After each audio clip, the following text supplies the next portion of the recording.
Good day, folks. Don Patterson here. Tight lines and white lines. Not sure, with the glare of the sun hitting the front of the camera, I'm not sure if all of this video is going to be real clear, but when I get the sun behind a cloud or behind another vehicle, it clears up pretty good. You'll have to apologize for the amount of my hood you're getting to see. I'm still working on a better way to get my camera set up so you can see a little more. But I-70 westbound, just outside of Denver, Colorado.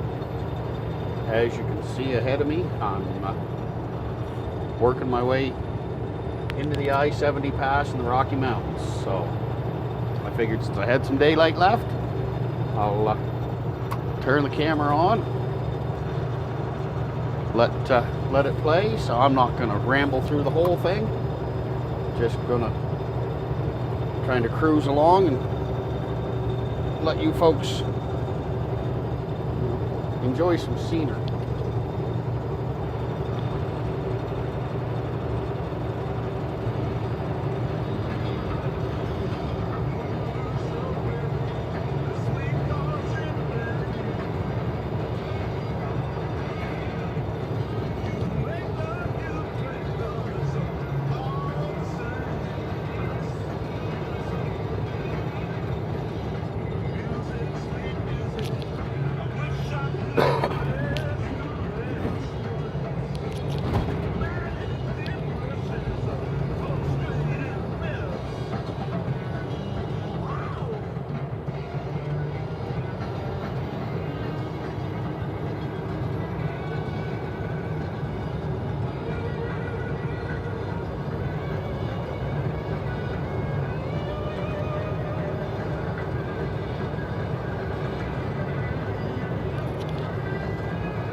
Lucky for me right now, there's some blue sky and some sunshine up here in the hills. This is an area that does have a chain-up regulation for trucks from September through May.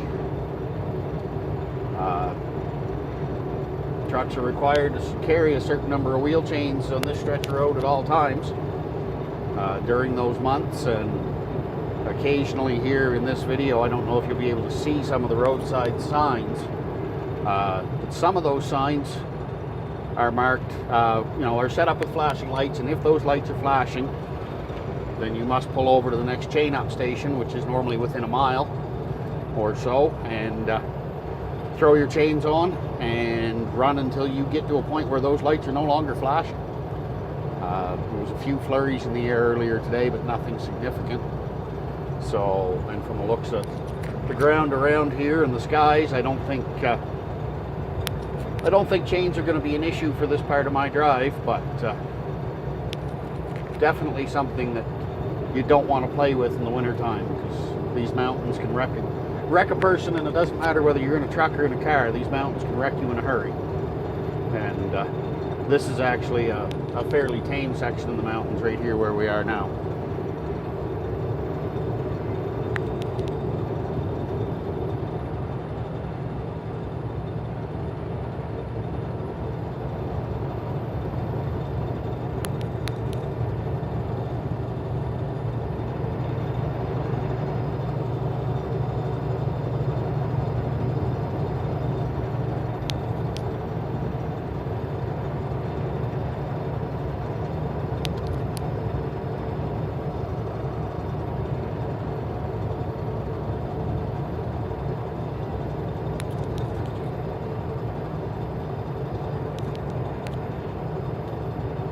Just to let you know, folks, this is actually the first time I've ever made this excursion in a truck myself.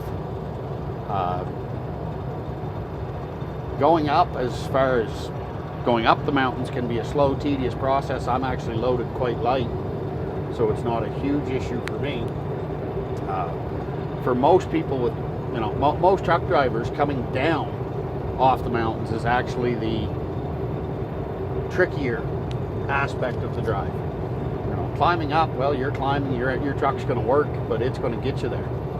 It's going down the other side when the condition of your brakes, the weight of your load, a lot of different factors come into play. And when you're pushing as much weight here in the US, you're looking virtually everything tandem, you know, tandem trailer loads, so 80,000 pounds maximum. But pushing 80,000 pounds down off the side of one of these mountains can put a lot of heat into your brakes, and that heat can result in brake failure if you don't pay attention to what you're doing. So excuse me.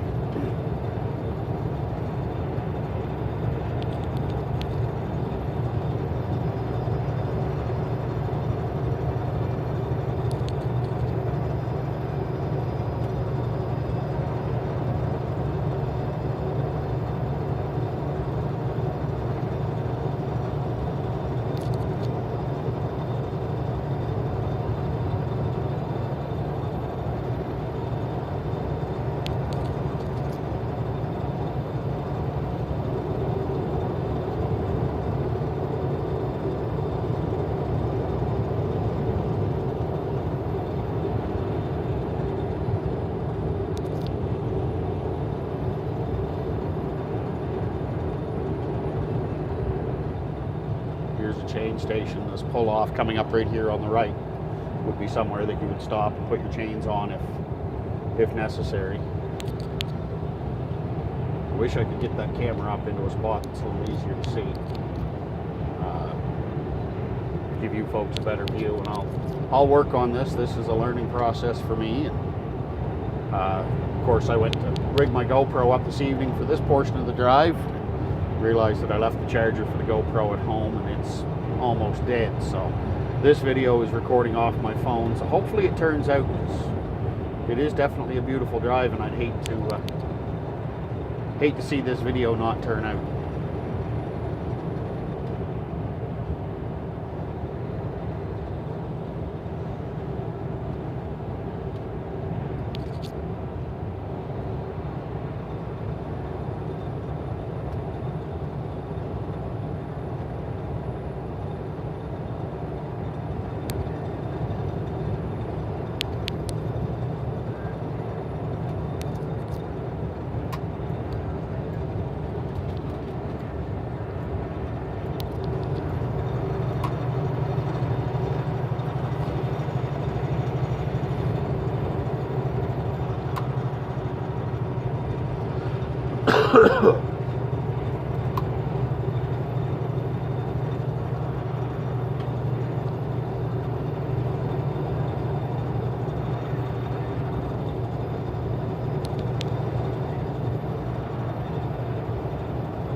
I have no idea what the elevation here would be, you know, up in a place like this. They call Denver the Mile High City.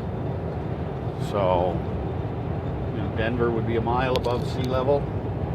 And other than the occasional small downgrade, we've basically done nothing but climb since we left Denver. So I really don't know what the max elevation would be, you know, on this trip, but there's definitely some spectacular scenery, something I've never seen before. I'm glad to get the chance to do it.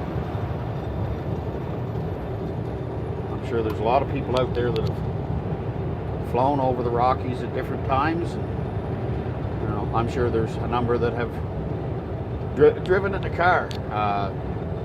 You know, driving in one of these things, like I said, I'm one of the lucky ones on this trip. I'm loaded quite light. I'm sure there's all kinds of people been out here today that are running maximum loads, 80,000 pounds up and down over these hills. It can definitely be a taxing thing, especially for some of the newer drivers out there. But just go to work for a company or possibly live in this area where this is just a fact of life. You know, I've been driving 17 years. This is the first time I've had to do this. So it's kind of interesting how this industry can take you in different directions at different times. I honestly never thought after 17 years that I would be doing this. But lo and behold, here I am. And I really need to get a better camera set up, folks, because I don't think you're able to see some of the buildings that I'm able to get a look at. And on the side here, lodges, and I don't know, some of them I'm sure are private homes, but wow, just wow is about all I can say. Steep grade, 6% next 2 miles, so I guess I've got a 2-mile downhill here. Like I said, this is where being loaded light is a huge benefit, because my engine brake will hold me back for the most part, where other guys pushing big weight have to use their brakes, and that's when you potentially look at overheating brakes and dealing with brake failures if they're not careful and they don't know what they're doing, or, you know, God forbid they get in a situation and they potentially panic.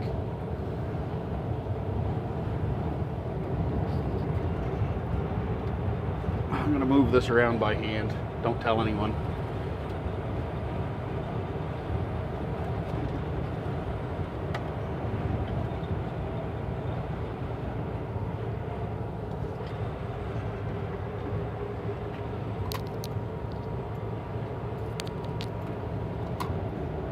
This boss is just taking his time going down the hill.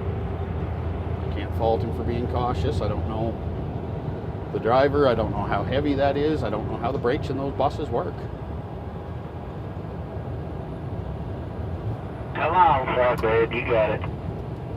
Apparently he's got a CB. Thank you, sir.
start climbing.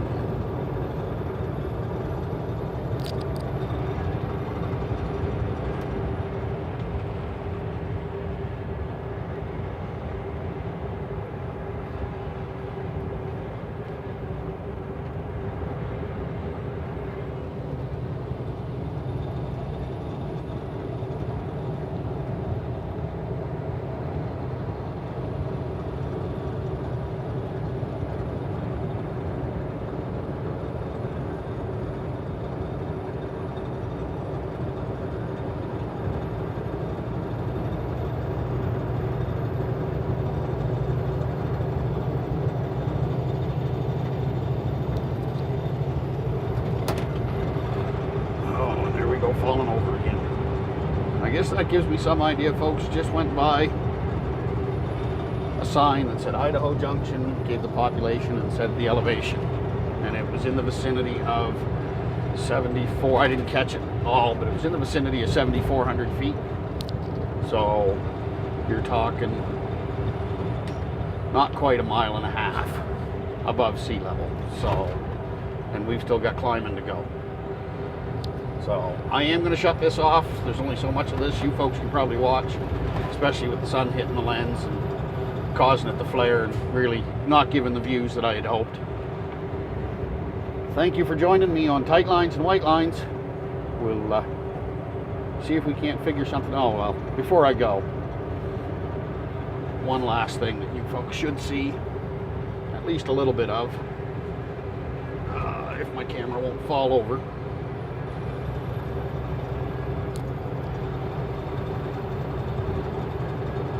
How about a tunnel in the middle of the mountains?